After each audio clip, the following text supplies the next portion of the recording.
las diligencias. Antes de construirse el ferrocarril que atraviesa la provincia y liga varios pueblos, los viajes de un pueblo a otro, sobre todo para las familias, eran muy penosos y llenos de dificultades. En los tiempos más remotos, los viajes se hacían a caballo o en galera y hasta en carretas lo hacían las familias. Las carretas eran tiradas por bueyes, muy rústicas y con ejes de madera, que al rozar con la masa producían un chirrido que se oía a largas distancias.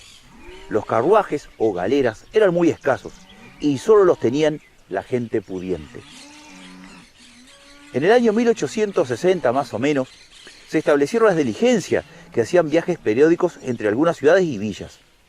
Era para aquellos tiempos una obra de gran progreso que facilitaba las comunicaciones y hacía más tolerables a aquellos viajes. Fue fundador y empresario de estas diligencias don Bartolomé Pesano, italiano y vecino de Gualeguaychú. Empezó por establecer la diligencia de Gualeguaychú a Villaguay y poco tiempo después a Rosario Tala y a Gualeguay, poniendo un coche de Tala a Calá, hoy Rocamora, para los pasajeros y correspondencia, en combinación con otro coche que venía del Uruguay y que regresaba en el día. Este servicio duró hasta que se estableció la diligencia que hacía los viajes directos en esa línea. La diligencia entre Gualeguaychú y Uruguay se estableció en la misma época por el rengo Pedro Fernández. Las diligencias eran coches muy grandes que podían llevar una docena de pasajeros adentro y 2 o 3 en el pescante, y eran tan reforzadas que podían llevar una gran cantidad de equipaje sobre la capota. Estos grandes carromatos eran tirados comúnmente por 8 caballos, llegando hasta 12 cuando los caminos estaban barrosos. Se cambiaban cada 3 o 4 leguas, en postas que los esperaban con los caballos prontos para el repuesto. Se marchaba al trote largo y a veces al galope, cuando los caminos estaban buenos. Entonces los caballos eran abundantes y baratos. Cada posta tenía un gran número de caballos nuevos y gordos, destinados solo a estas tareas. Soberbios pincos, podría decirse, que al principio arrancaban con tanta furia que precisaba buenos puños el mayoral para contenerlos. El cuarteto era siempre un muchachón listo y buen jinete, pues ejercía un puesto peligroso. Tenía a su cargo el manejo de 3 o 4 caballos delanteros, y en una rodada corría el peligro de ser arrastrado por estos y pisoteados por los de atrás. Los viajes de Uruguay y de Gualeguaychú a Rosario Tala se hacían en el día, cuando los caminos estaban buenos y el río Gualeguay estaba bajo. Cuando los caminos estaban barrosos y el río crecido, se hacían también en el día, pero había que salir de madrugada, y asimismo se llegaba de noche. En los viajes a Paraná se dormía aquí, en Rosario Tala, marchando al día siguiente hasta Nogoyá, donde se pasaba la noche para seguir al otro día hasta Paraná. Las casas de hospedaje eran completamente pobres, las camas eran muy pocas y malas, y solo tenían 2 o 3 piezas para ese fin. Ahí se acomodaban los pasajeros, cualquier número que fueran, ocupando una pieza exclusivamente las familias, donde se avenían como era posible. El pasaje del río Gualeguay, cuando estaba crecido, era peligroso y lleno de dificultades. Cuando el carruaje podía acercarse a la barranca del río, se bajaban allí los pasajeros, que chapaleando barro llegaban hasta la balsa o la canoa que los conducían a la otra orilla, pasando en otro viaje de la balsa la diligencia. Y cuando esto era posible, se conducían los pasajeros y el equipaje en un carro del italiano Ángel Piuma hasta el pueblo. Ya podrán imaginarse lo penoso que sería, sobre todo para las familias con chicos, cuando este pasaje se verificaba en una noche de invierno fría y lluviosa.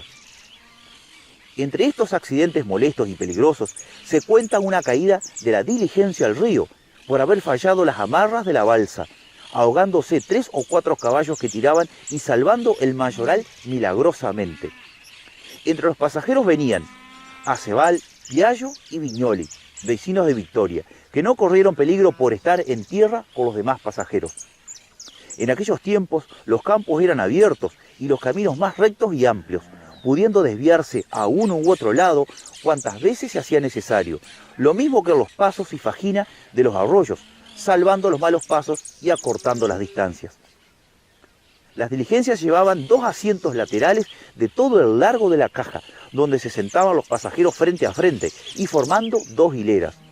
Esto daba lugares a incidentes desagradables, cuando algún malcriado y atrevido se sentaba enfrente de alguna señora o señorita y las rozaba intencionalmente con sus piernas. Las mujeres que conocían estos casos se sentaban frente a los de su familia, o de otra señora o chico. Todos iban provistos de fiambres u otros comestibles, que consumían a las paradas que hacían a las postas. Sin embargo, en el trayecto había siempre alguna especie de fondín donde se daba de comer.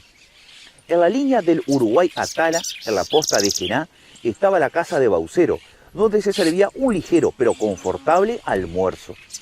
Entre el Tala y Nogoyá se hacía lo mismo en la posta de Medrano, y en la línea de Nogoyá a Paraná se comía en la posta del Locro, llamada así porque nunca faltó este gran plato de nuestro menú criollo. El dueño de esta posta, que era un paisano simpaticón de apellido Ferreira, nos presentaba siempre una mesa muy sencilla pero limpia, y nos servía, a más del locro, alguna otra cosita, como él decía cuando le preguntaba si había algo más. En las diligencias iban a veces enfermos, que se lamentaban de aquel bárbaro zarandeo, o mujeres con niños de pecho o más grandecitos, que se cansaba de aquel encierro y nos brindaban un concierto de lloriqueos durante todo el viaje, pues el pecho de las madres o raciones de pan a los grandecitos no eran bastante para acallar aquella música desconcertante y chillona. Otras veces entraba algún ebrio que le daba por charlar de gracioso, lanzando cada grosería y palabrotas verdes que obligaba a ladear la cara a las pobres mujeres, que les había tocado en suerte ir en aquella hornada.